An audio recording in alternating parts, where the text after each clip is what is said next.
Everyone दोस्तों, आज है 6 अप्रैल 2024 और हम लोग करेंगे द हिंदू न्यूज़पेपर के एनालिसिस। मेरा नाम है सितेंद्र चौधरी और आज हम लोग कौन कौन से टॉपिक यहाँ पे करने वाले हैं पर देख लेते हैं।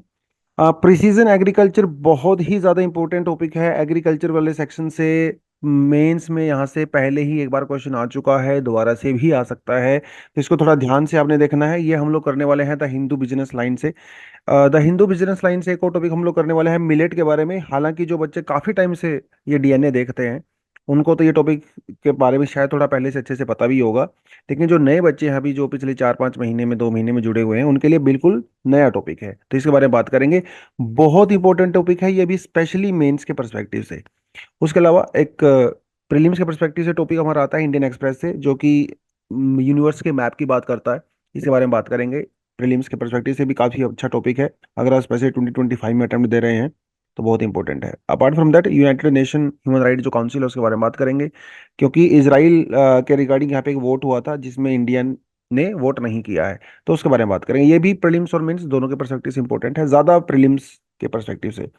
राखीनगढ़ी जो कि एक हड़प्पन साइट है, इसके बारे में बात करेंगे, क्योंकि एनसीईआरटी के अंदर कुछ चेंजेस किए गए हैं हड़प्पन सिविलाइजेशन के बारे में 11th 12th एनसीईआरटी के अंदर, तो उसके बारे में बात करेंगे। और पैलेस्टाइन को लेकर थोड़ा सा बात करेंगे, ज़्यादा डिटेल में नहीं जाऊंगा क्योंकि कोई रिपीटेड सी इन्फॉर्मेशन यहाँ पे दी गई है। जो भी Israel, Palestine, Hamas, Syria, US, वो सब चल रहा है ना, उसके बारे में थोड़ा बात कर सकते हैं। तो रिवीजन के परस्पेक्टिव से ही हम लोग ये करने वाले हैं। लेकिन आगे बढ़ने से पहले वीडियो को लाइक किया करो सबसे पहले, उसके बाद देखा करो। और कमेंट सेक्शन में अपने अटेंडेंस तो दे ही सकते हो, hi, hello, good morning, good evening, जो भी आपको करना है। कोई डाउट आपका है तो वहां से आप पूछ सकते हैं। ठीक है, चलिए। तो सीधा बढ़ते हैं पहले टॉपिक पे, और पहला टॉपिक जो है हम लोग थोड़ा सा आसान वाला कर लेंगे, ठीक है। देखिए, पहला टॉपिक ये आता है, थोड़ा इंटरेस्टिंग टॉपिक है, तो पहले इसको कर लेते हैं। 3D map of the universe में open a window to dark energy. अगर आपने थोड़ा बहुत एनसीईआरटी अपनी साइंस पढ़ी है तो आपको शायद पता होगा, डार्क एनर्जी नाम की एक चीज होती है। क्या चीज होती है हमें नहीं पता, क्या इसका करेक्टर होता है हमें नहीं पता, लेकिन यूनिवर्स के अंदर डार्क एनर्जी होती है। इसके बारे में अभी ऐसा लग रहा है कि फ्यूचर में शायद हमें कुछ पता चल जाएगा। कैसे पता चल जाएगा? क्योंकि हम लोगों ने यूनिवर्स का एक 3 डायमेंशनल यहाँ पे मैप क्रिएट किया है। किसने किया? ये जो मैप क्रिएट हुआ है, it is coming from the Tata institute of fundamental research in Mumbai.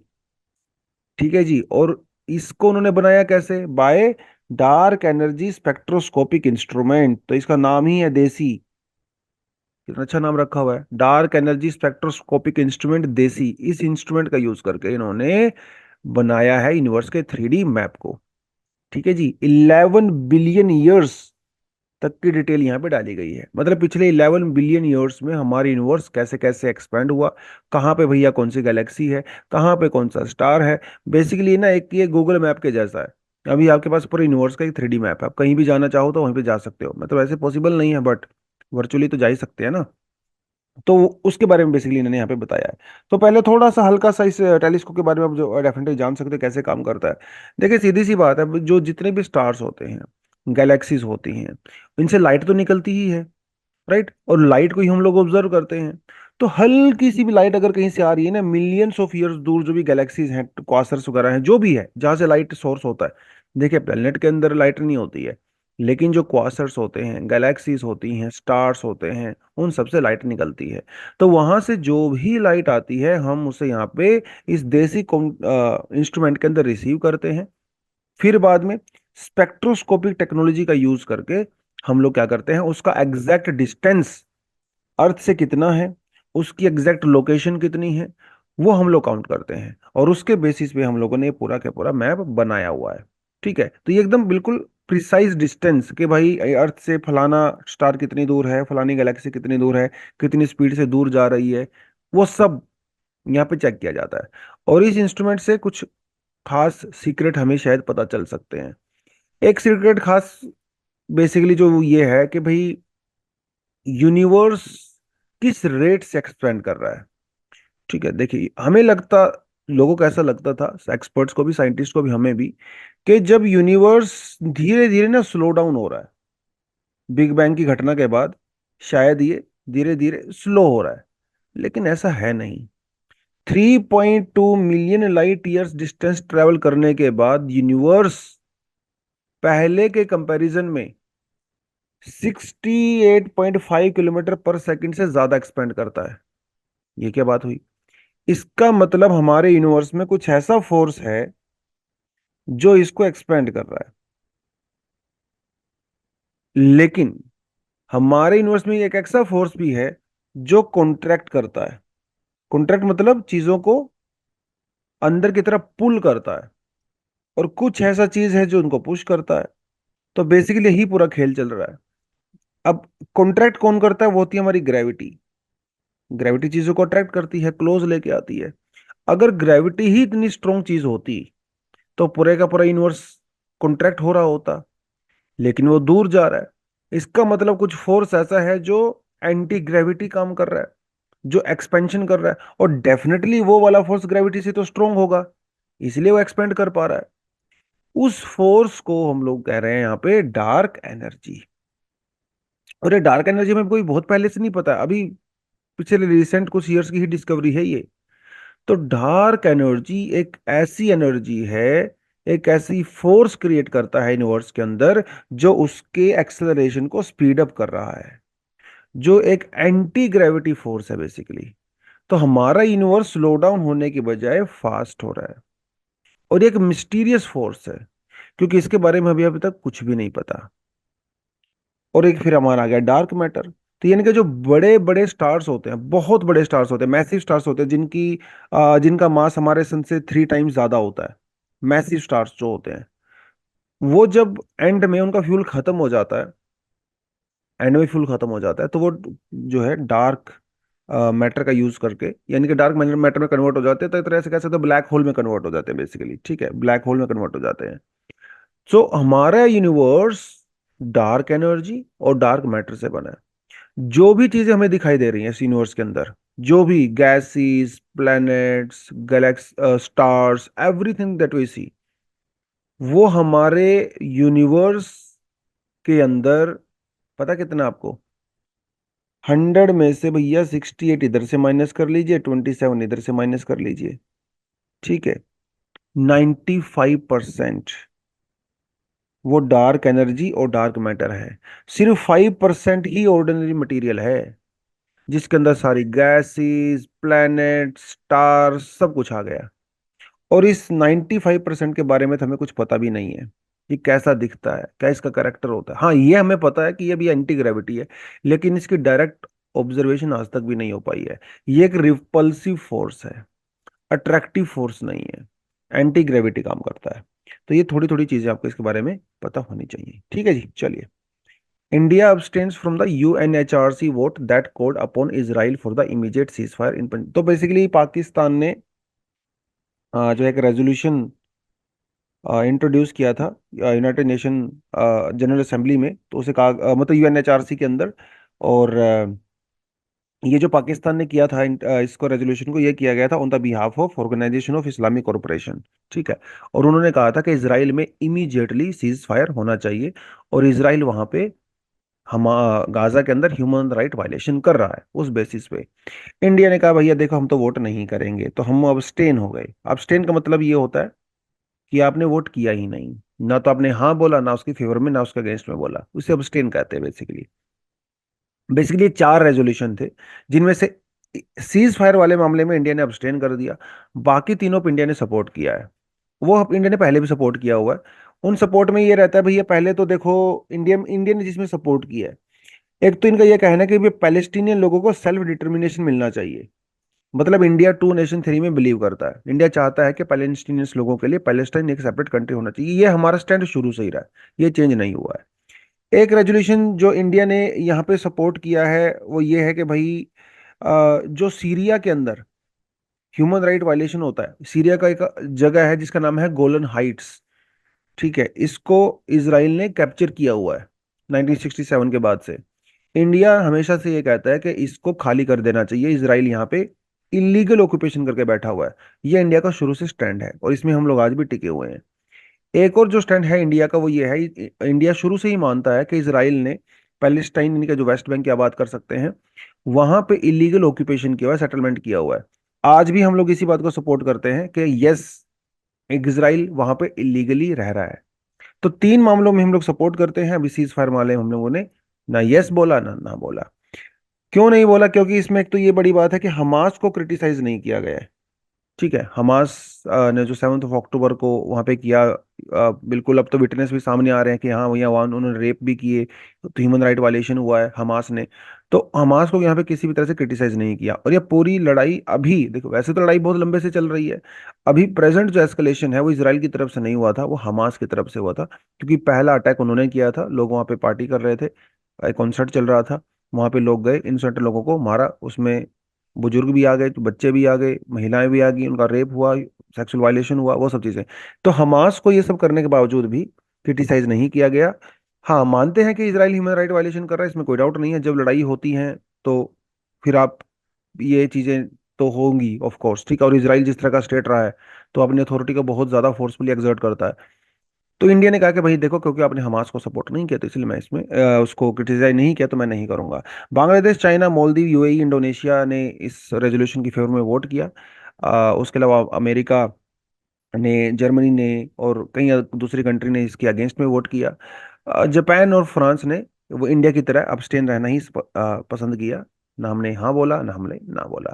तो थोड़ा सा तो ये कॉन्टेक्स्ट आपको समझना चाहिए। यूएनएचआरसी के बारे में यस, थोड़ा सा इन्फॉर्मेशन, ये पूरी फैक्चुअल सी इन्फॉर्मेशन है, इसमें कुछ बढ़ाने उगाने का कोई सच होता नहीं है। बस ये एक इंटरनेशनल बॉडी है, यूनाइटेड नेशन सिस्टम के अंडर में ही काम करती है। और 2006 में इसको क्रिएट किया गया था। सभी कंट्रीज का पार्ट नहीं होती हैं, ठीक है, ये थोड़ा ध्यान रखना आपने। 47 यूएन के मेंबर स्टेट्स जो हैं, अ, वो इसका बेसिकली पार्ट है, ठीक है। और इनके मेजोरिटी वोट वगैरह किया जाता है, जो अलग अलग रीजन्स के अंदर अलग अलग कंट्रीज को यहाँ पे ऐड किया गया है। जैसे अफ्रीका, एशिया पैसिफिक में 47 सीट्स हैं, लैटिन अमेरिका कैरिबियन में 8 सीट्स हैं, वेस्टर्न यूरोप के अंदर 7 सीट्स, ईस्टर्न यूरोप के अंदर 6 सीट्स। तो ये इस तरह से सीट इन्होंने यहाँ पे अलॉट किया हुआ है। तो इसमें वो सब मेंबर नहीं है कि भाई जो यूएन के अंदर होते हैं वो 95 मेंबर्स एंड ऑल दैट, ठीक है। चलिए थोड़ा आगे बढ़े। आ, Rakhigarhi findings in NCERT books, Narmada dam reference. Narmada dam को अभी मैं टच नहीं करूंगा, राखिनगिरी को टच करेंगे। बेसिकली जो आपकी एनसीईआरटीज हैं, 11th और 12th standard, specially 12th standard की जो सोशियोलॉजी बुक है, उनके अंदर थोड़ा सा चेंज यहाँ पे गवर्नमेंट के द्वारा किया गया है। और राखिनगिरी हड़प्पन सिविलाइजेशन के बारे में उन्होंने यहाँ पे बात की है। क्या चेंजेस किए गए हैं वो तो खैर आप बुक से भी पढ़ सकते हो, अगर आप बुक पढ़ते हो 12th की सोशियोलॉजी की, बट थोड़ा सा आपको मैं आइडिया दे देता हूँ।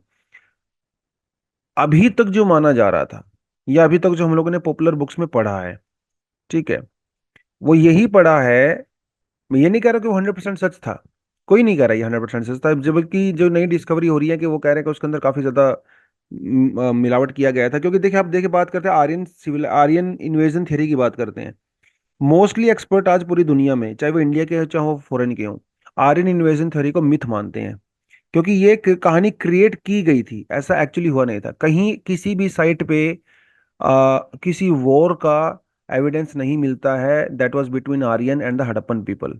ऐसा कहीं मिलता नहीं है। कोई लार्ज स्केल कोई ग्रेवयार्ड्स आपको नहीं मिली हैं, ऐसा कुछ हुआ नहीं। इवन ब्रिटिशर्स यूनिवर्सिटीज के अंदर जो हिस्टोरियंस है, वो तो खुद कहते हैं कि आर्यन इन्वेजन थ्योरी का myth, it was create bye Max Muller, और उसके बाद कुछ लोग आए थे। क्योंकि ब्रिटिशर्स तो हमारे दिमाग पे कब्जा करना चाहते थे, तो उसके लिए उन्होंने हमारा पूरा हिस्ट्री चेंज करके हमें over a period of time वही पढ़ाते रहे। तो पिछले 100 150 साल से जो चीज़ हम लोग पढ़ रहे हैं हमारे दिमाग में छप गई है। वो लोग मानते हैं कि उन्होंने मिथ क्रिएट किया था। हमारे देश में आज भी बहुत सारे लोग मानते हैं कि नहीं, मिथ नहीं था, ये सही था। आर्यन लोग इंडिया में आए थे, इसमें कोई डाउट नहीं है, मोस्टली लोग ऐसा मानते थे। आर्यन इन्वेजन थ्योरी को काफी ज्यादा रिजेक्ट कर दिया गया है। लेकिन 12th एनसीईआरटी में जो चेंजेस किए गए हैं, वो अभी थोड़े और चेंजेस किए गए हैं। चेंजेस ये हैं कि पॉपुलर कॉन्सेप्शन के तहत Aryans came to India, they settled here. उसके अलावा जो इंडिजिनस लोग थे, which were usually Harappan civilisation people and other people who are living in southern part of India, they shifted somewhere. कुछ आइलैंड्स पे चले गए, कुछ जंगलों में चले, जिन्हें आज हम लोग ट्राइब्स कहते हैं, कुछ लोग कोस्टल एरियाज में चले गए, ऑल दैट। तो specially northern part of India, यहाँ पे आर्यन लोगों का सेटलमेंट हुआ, ठीक है। जो lower caste, so called lower caste की बात करते हैं, तो they were original inhabitants of India. Aryans came from, some came from Iran, basically Iran वाला रीजन से, दे सेटल्ड हेयर। अपने साथ अपना कल्चर ले गए आए, संस्कृत भी वहीं से आया। तो अगर आप देखेंगे आज भी जो पुरानी आर्यन लिटरेचर, ईरान में जो लिटरेचर है, प्री इस्लामिक लिटरेचर, और जो संस्कृत लिटरेचर यहाँ पे जो वेदों का वेदा का है, वो काफी ज्यादा सिमिलरिटी आपको देखने को मिलती है। इवन भगवानों के नाम भी सिमिलर आपको देखने को मिलेंगे। कंट्रोवर्सी वो नहीं है। कंट्रोवर्सी अब ये है कि इस नई एडिशन के अंदर ये कहा गया कि डीएनए टेस्टिंग किया गया आर्कियोलॉजिकल साइट्स पे, जो पुराने स्केलेटन आपको मिले। जब उनका टेस्टिंग किया गया तो ये पाया गया कि जो राखिनगेड़ी सिविलाइजेशन है, राखिनगड़ी में, वो 10,000, मतलब अगर आप 2,000 साल ये भी लगा दोगे तो 12,000 साल पुरानी है, कम से कम 12,000 साल पुरानी उसकी पुरानी डेट जाती है। और ये देखा गया, उसके अंदर ये ऐड किया गया है कि पूरे इंडिया में, नॉर्दर्न पार्ट हो सदर्न पार्ट हो, मोस्टली पूरे इंडिया में जो डीएनए सैंपल्स हैं वो ऑलमोस्ट ऑलमोस्ट काफी लोगों के कॉमन है। हालांकि बाद में इंटरमिक्सिंग हो गया, बिकॉज बहुत सारे लोग इंडिया में आए, बहुत सारे लोग इंडिया से बाहर गए, ये चीज। और इन्होंने एक चीज और कही है कि ईरान वगैरह में जो इंडियन डीएनए में पाया जा रहा है वो रिवर्स है, मतलब वो यहाँ नहीं आए थे, हम लोग बाद में वहां पे गए थे। ठीक है, अगर आप हरियाणा की बात करें, गुजरात की बात करें, तमिलनाडु की बात करें, छत्तीसगढ़ की बात करें, काफी सारे लोगों का डीएनए आपस में सिमिलर पाया गया है, इसका मतलब they are from the same origin. ये कुछ कुछ चीजें उन्होंने यहाँ पे बोली हैं। ठीक है। और इस तरह की रिसर्च जो है वो cellular and the molecular biology Hyderabad और हार्वर्ड मेडिकल कॉलेज इन्होंने मिलकर की है, ऐसा उस बुक के अंदर कहा गया है। ठीक है, तो ये कुछ कुछ चीजें हैं। देखिए, हालांकि हिस्ट्री में अब देखिए, ईरान यहाँ पे चला गया, इंडिया यहाँ पे चला गया, इसमें कोई डाउट नहीं है कि ईरान और इंडिया के लोगों का डीएनए, खासकर north west part of India, Haryana, Punjab, ये वाला पार्ट, काफी सिमिलैरिटी है। तो इनका मतलब ये होता है कि इनका ओरिजिन तो सेम है। इवन आप भी अपनी बॉडी का डीएनए टेस्ट करा सकते हो, आपको ये पता चल जाएगा कि आपके अंदर कितना परसेंट डीएनए इंडियन है, कितना परसेंट डीएनए ईरानियन है, कितना ब्रिटिश है, कितना उज्बेकी है, कितना, पता चल जाता है। 1%, 2%, सब कुछ बता देते हैं आपको। इससे आपको ये पता चल जाएगा कि हिस्ट्री में आपके जो एंसेस्टर्स रहे होंगे उनके अंदर कहाँ कहाँ मिक्सचर हुआ होगा, कितना परसेंट हुआ होगा, ऐसा आप करवा सकते हो। ये टेक्नोलॉजी अभी आ गई है दुनिया में। तो ईरान और इंडिया के लोगों का डीएनए काफी मैच करता है। अब सवाल यह है कि भैया ईरान से इंडिया में आए थे, या इंडिया से ईरान में गए थे। पॉपुलर जो हम लोग अभी तक पढ़ते आए हैं उसमें तो यही माना गया है कि ईरान से इंडिया में आए थे। लेकिन अभी कुछ न्यू डिस्कवरीज, या फिर ये डिस्कवरी बायस भी हो सकती है, न्यूट्रल भी हो सकती है, उनका कहना है कि नहीं, इंडिया से भी लोग ईरान में गए थे, क्योंकि ट्रेड रिलेशन तो होते ही थे। हड़प्पन सिविलाइजेशन में भी हम लोग सुमेरियन सिविलाइजेशन से, मेसोपोटामियन सिविलाइजेशन से, चाइनीज सिविलाइजेशन से, इवन इजिप्शियन सिविलाइजेशन से भी हमारे ट्रेड रिलेशन थे। तो डीएनए तो इधर से उधर ट्रांसफर हुए ही होंगे, नो डाउट। तो वो एक यहाँ पे नैरेटिव यहाँ पे सेट किया जाता है। तो राखिनगढ़ी साइट एक इसलिए बहुत इंपॉर्टेंट साइट हो जाती है क्योंकि राखिनगढ़ी साइट अभी हड़प्पन सिविलाइजेशन की बिगेस्ट साइट है। पहले हड़प्पन और मोहनजोदारो को सबसे बड़ी साइट माना जाता था, बट अभी ऐसा नहीं है। राखिनगढ़ी जो हरियाणा में पड़ता है, ये 350 हेक्टेयर एकड़ से भी ज्यादा में फैला हुआ है, which is the largest official site now, राखिनगढ़ी। और अभी तो इसकी एक्सकेवेशन चल रही है। और बड़ी इंटरेस्टिंग इंटरेस्टिंग सी चीजें आपको राखिनगढ़ी में देखने को मिलती हैं। राखिनगढ़ी में आप 7-8 हजार साल पहले के भी आपका एविडेंस मिलते हैं कि लोग यहाँ पे रह रहे थे। जबकि ये माना जाता है कि जो हड़प्पन सिविलाइजेशन है, पहले ऐसा माना जाता है कि हड़प्पन सिविलाइजेशन जो है ना वो इंडस रिवर, जिसे हम लोग सिंधु कहते हैं, पहले कहते थे इंडस सिविलाइजेशन की इंडस के आसपास बने हुए हैं सारी सारी चीजें ना, पाकिस्तान वाले एरिया में, अगर आपने देखा है तो। लेकिन अभी नया डिस्कवरी राखिनगिरी में ये कहता है कि Rakhigarhi is because one of the biggest site. और राखिनगिरी में जो एविडेंस है they are even pre Harappan, मतलब हड़प्पन सिविलाइजेशन के सेटलमेंट से पहले राखिनगढ़ी में लोग रहते थे। और मजे की बात यह है कि this is a continue civilisation. अभी तक राखिनगढ़ी और आज 2024 में इस रीजन में कोई खास डिसकंटिन्यूटी नहीं आई है, मतलब वही लोग पहले वहां पे रहते थे, ये हम लोग उन्हीं के डिसेंडेंट्स हैं। तो राखिनगढ़ी में ये पहले डेवलप हुआ, जो हरियाणा में पड़ता है। तो हरियाणा से ये सिविलाइजेशन चली, घग्गर जो रिवर की हम लोग बात करते हैं, घग्गर रिवर, उसके बाद ये वेस्टर्न साइड में गई और इंडस पे जाके सेटल हुई। इसका क्या रीजन है ये अभी तक एग्जैक्टली पता नहीं चला। घग्गर रिवर जो कि सरस्वती रिवर जिसको हम लोग कहते हैं, ठीक है, उसका भी रेमिनेंट है, जो कि हरियाणा में ही पड़ता है। पहले सरस्वती रिवर यहाँ पे हुआ करती थी, और that used to cross whole Haryana, and then from Rajasthan से it used to go to Arabian sea, ठीक है, तो वो तो सैटेलाइट से अप्रूव हो ही चुका है। बट अभी घग्गर जो है वो रिमेनिंग पार्ट है आपकी सरस्वती का। तो ऐसा कहा जाता है कि घग्गर के आसपास ये राखीनगढ़ी डेवलप हुआ होगा, बाद में वो इंडस की तरफ चला गया। क्या रीजन रहा होगा? सरस्वती रिवर सूख गई, कोई टेक्टोनिक एक्टिविटी हुई, कोई बड़ा वायरस आया, क्लाइमेट चेंज हुआ, उसके बारे में कई सारी डिबेट डिस्कशंस हैं। That is not a part of this whole question, but yes, राखीनगढ़ी इज द बिगेस्ट साइट। ठीक है, यहाँ पे ब्रिक बर्न्ड ब्रिक हाउसेज यहाँ पे पाए जाते हैं राखीनगढ़ी के अंदर, जैसा कि हड़प्पा में भी पाए जाते हैं। ठीक है, सिलिंड्रिकल सील्स जो हड़प्पन सिविलाइजेशन के में अंदर मिली हैं, उसी तरह की सील्स यहाँ पे भी आपको देखने को मिलती हैं। रिचुअल्स यहाँ पे देखने को मिलते हैं, बुरियल मतलब लोगों को दबाया जाता था। ठीक है, वो सब।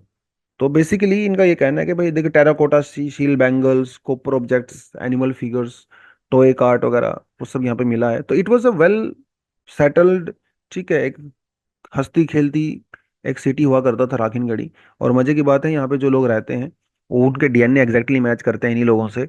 तो इसका मतलब ये एक सिविलाइजेशन जो है वो कंटिन्यू सिविलाइजेशन है। ठीक है, चलिए, ये थोड़ा थोड़ा सा इसकी लोकेशन वगैरह आप यहाँ पे देख सकते हैं। ठीक है, चलो। There will be no there will be no independent sovereign Palestine. ठीक है, ये चीज एडिटोरियल से पहले अपना एक टॉपिक बचा हुआ था, वो हम लोग देख लेते हैं। ठीक है जी, ये देखिए, preparing the ground for the precision agriculture.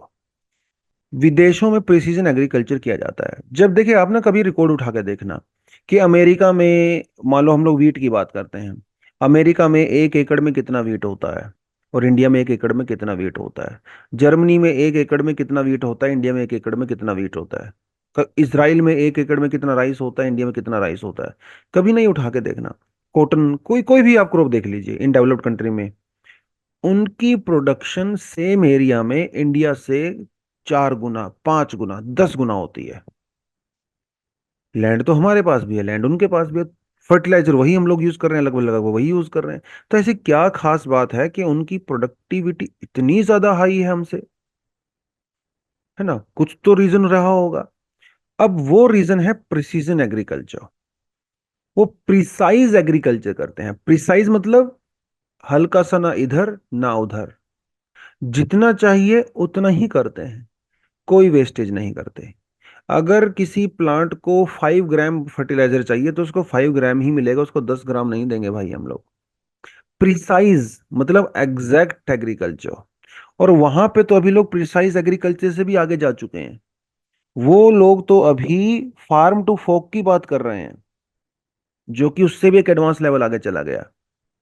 हम लोग तो अभी प्रिसीजन एग्रीकल्चर का इंडिया में नाम भी नहीं सुना है लोगों ने, और वो अभी और ज्यादा आगे चले गए। तो वो क्योंकि सस्टेनेबल एग्रीकल्चर की तरफ जा रहे हैं, ऑर्गेनिक एग्रीकल्चर की तरफ जा रहे हैं, they are going back to nature.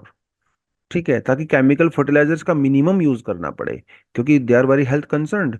तो वो सब चीजें हैं। अब ही रिसेंटली इंडिया ने थोड़ा सा एग्रीकल्चर में स्टार्टअप्स, प्राइवेट सेक्टर को इंट्रोड्यूस करना शुरू किया है, जबकि उन कंट्रीज में पिछले 30-40 सालों से ये चीजें, 50 सालों से ये चीजें चल रही हैं।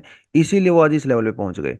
अब ये सोच के देखिए कि जो जो डच हैं, ठीक है, अ, वो इतनी छोटी सी कंट्री है, और एग्रीकल्चर मामले में Dutch is one of the largest agriculture exporter. कितनी बड़ी बात है ये।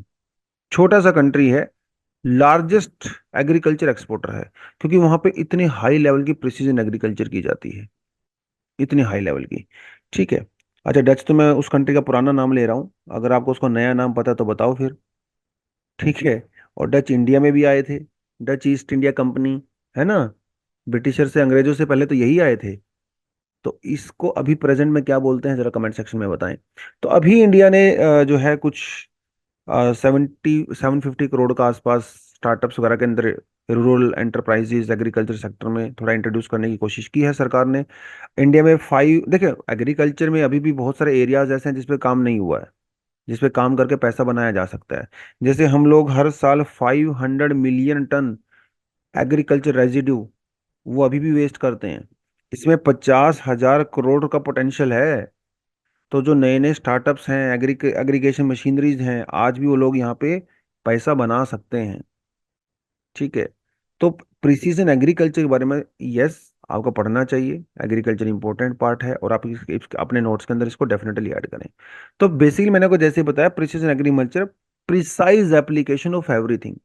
जो भी एग्रीकल्चर इनपुट होते हैं, जो भी आपके फर्टिलाइजर हों, केमिकल पेस्टिसाइड्स हों, आपकी सोइल की सैंपलिंग हो, वाटर की नीड हो, वेदर को इंक्लूड करना हो, एवरीथिंग जो आप अपने एग्रीकल्चर में यूज करते हो, that should be precise.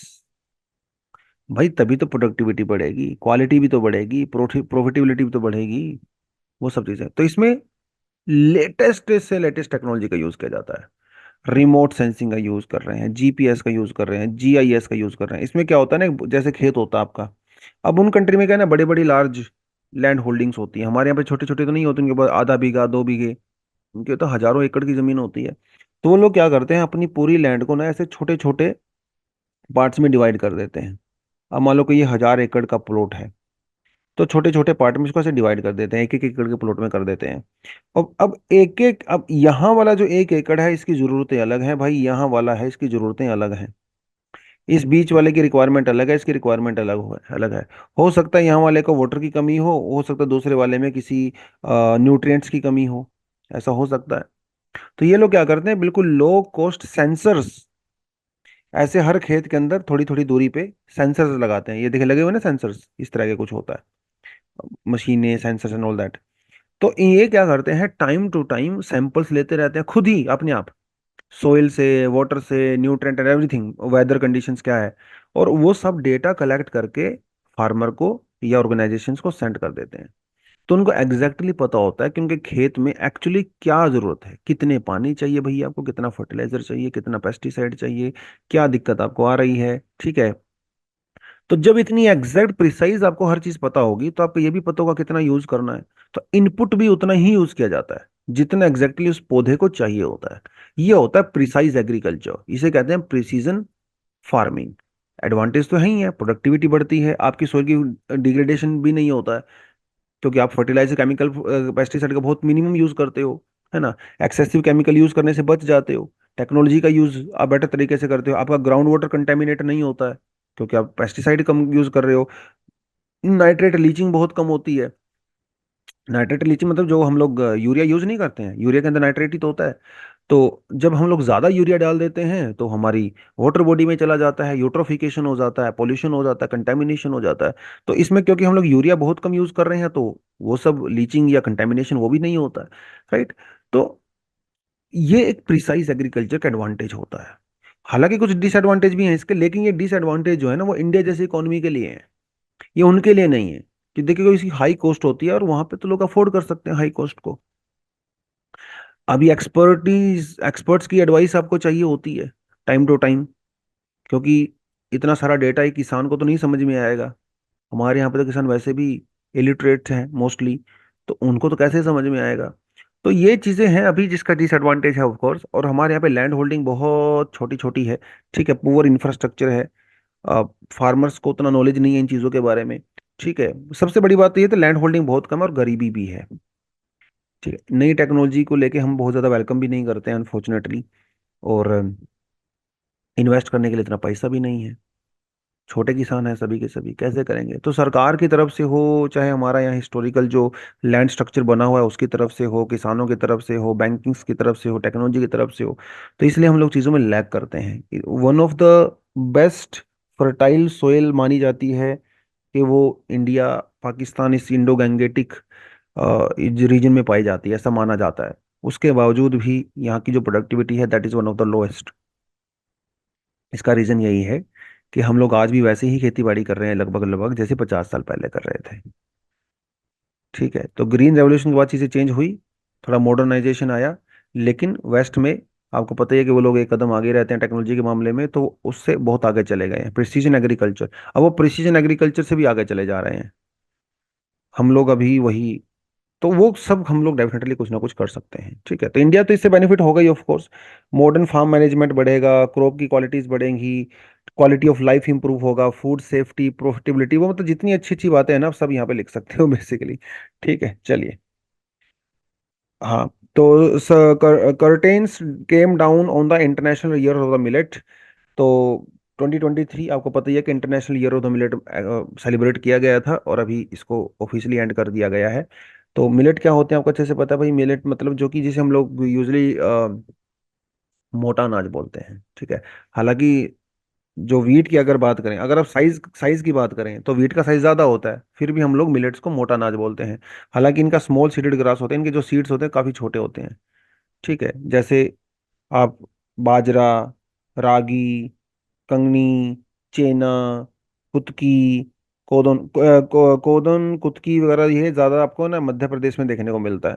Madhya Pradesh में जो कुछ ट्राइब्स हैं जो ये खेती करती थी इनकी, कोदो कुतकी की, लेकिन इनका प्राइस काफ़ी कम मिलता था, इसलिए वहाँ के ट्राइब्स जो है वो वीट पे शिफ्ट हो गई थी। लेकिन जब से इंडिया में सरकार ने मिलेट मिशन चलाया है उसके बाद ये दोबारा से वीट को ग्रो करने लगी हैं, और इनको अच्छा एमएसपी भी मिल रहा है। तो ये थोड़ा सा कोदो कुतकी इसको हम लोग बोलते हैं।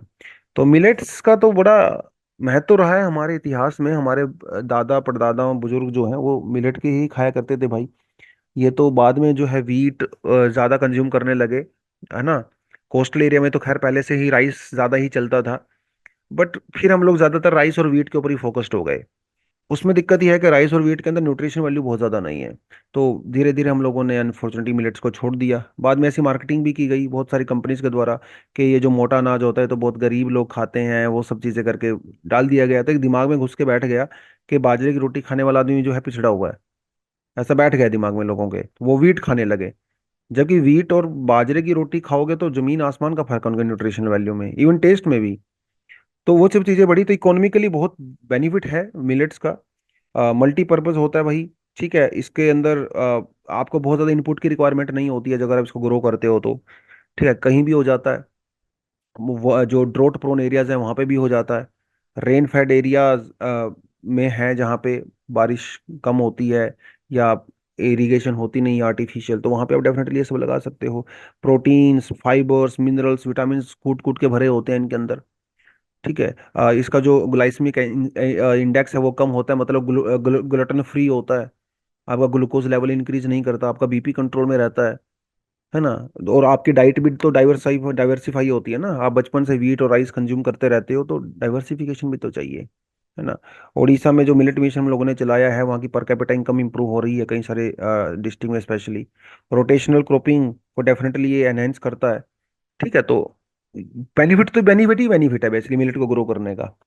मिलेट को ग्रो करने का एक नुकसान सिर्फ ये हो सकता है इकोनॉमिकली, कि अभी जितना पैसा आप राइस और वीट से कमा सकता है फार्मर, वो शायद मिलेट से अभी उतना नहीं कमा पा रहा है, क्योंकि एमएसपी का जो पूरा स्ट्रक्चर है वो अभी उस तरह से डेवलप नहीं हुआ है जैसा वीट और राइस में हुआ है।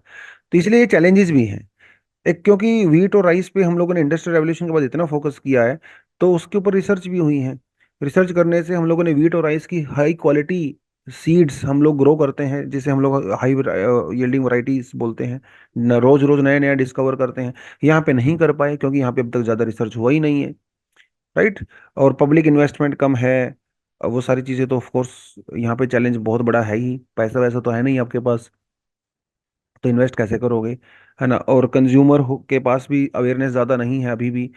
चेंज इन लाइफस्टाइल, है ना। वीट और राइस खाने की इतनी आदत पड़ गई है आजकल, तो पिज़्ज़ा ही खा रहे हैं लोग। तो कहाँ मिलेट खाओगे, बाजरे की रोटी कौन ही खाएगा।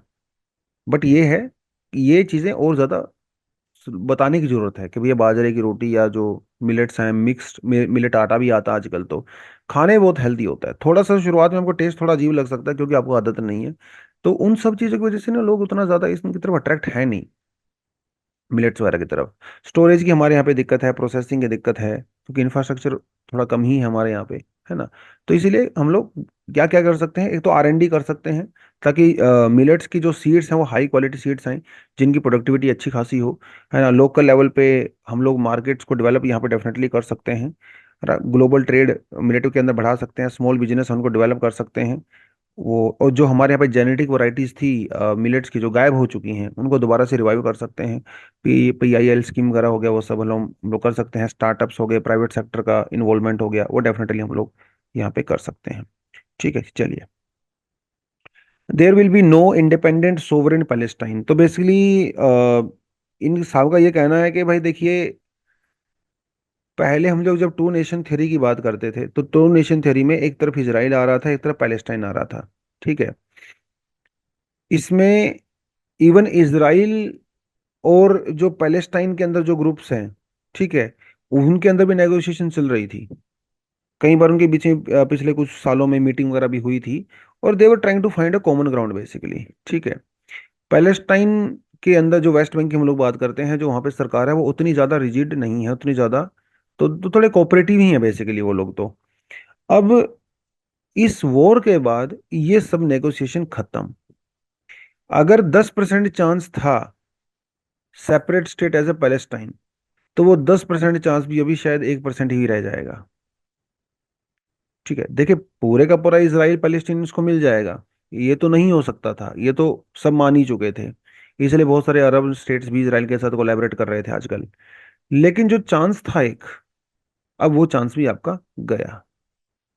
ठीक है, क्योंकि देखिए, हमास और पैलेस्टाइन के बीच में अभी यहाँ पे एक अपने अथॉरिटी को लेकर एक और लड़ाई हो रही है। जब आप गाजा की बात करते हैं तो गाजा में भी पहले पैलेस्टीनियन अथॉरिटी ही हुआ करती थी, लेकिन वहां पे हमास ने इलेक्शन जीत लिया, वहां पे हमास ज्यादा पॉपुलर हो गया। वेस्ट बैंक के अंदर जो पैलेस्टाइन अथॉरिटी है वो अभी रूल करती है, इसराइल उसको सपोर्ट करता है, वेस्टर्न कंट्री भी उसको सपोर्ट करती हैं, क्योंकि वो पॉलिटिकल पार्टी का स्टैंड थोड़ा सा उतना सख्त नहीं है। लेकिन इस वॉर के बाद ये देखा जा सकता है कि जो वेस्ट बैंक है वहां पे भी हमास को लेकर सपोर्ट बढ़ेगा। और जब वहां पे हमास को सपोर्ट बढ़ेगा तो उस वेस्ट बैंक से वेस्टर्न कंट्रीज इंक्लूडिंग इसराइल अपना सपोर्ट वापस ले लेंगी। और जहां तक इजरायली होस्टेज की बात है, अभी भी 80 से 90 इजरायली होस्टेज हमास के पास है। तो जब तक ये छोड़ेंगे नहीं तो इसराइल तो मानने वाला है नहीं। हमास को कोई फर्क नहीं पड़ता, अरे 30 से 35 हजार लोग मर चुके हैं, लेकिन वो इनको छोड़ने का नाम ही नहीं ले रहे हैं।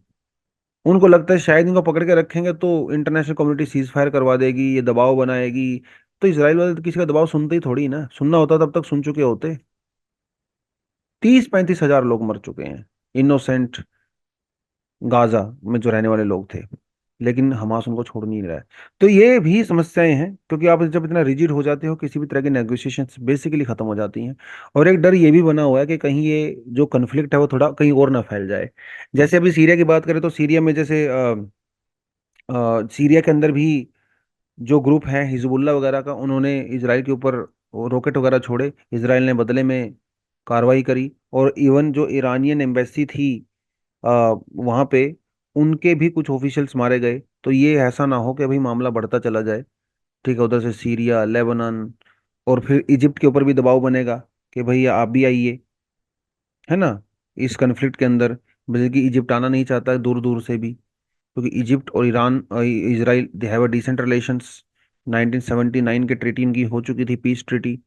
उस समय पे Sinai peninsula was handed over to Egypt from Israel, because Sinai peninsula को कैप्चर कर लिया था इसराइल ने।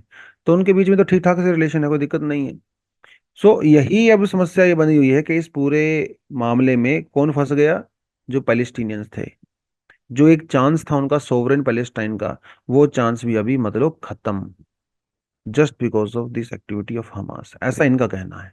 ठीक है, चलो, तो आज के लिए इतना ही है। Thank you very much, all the best, जय हिंद, जय जवान, जय किसान।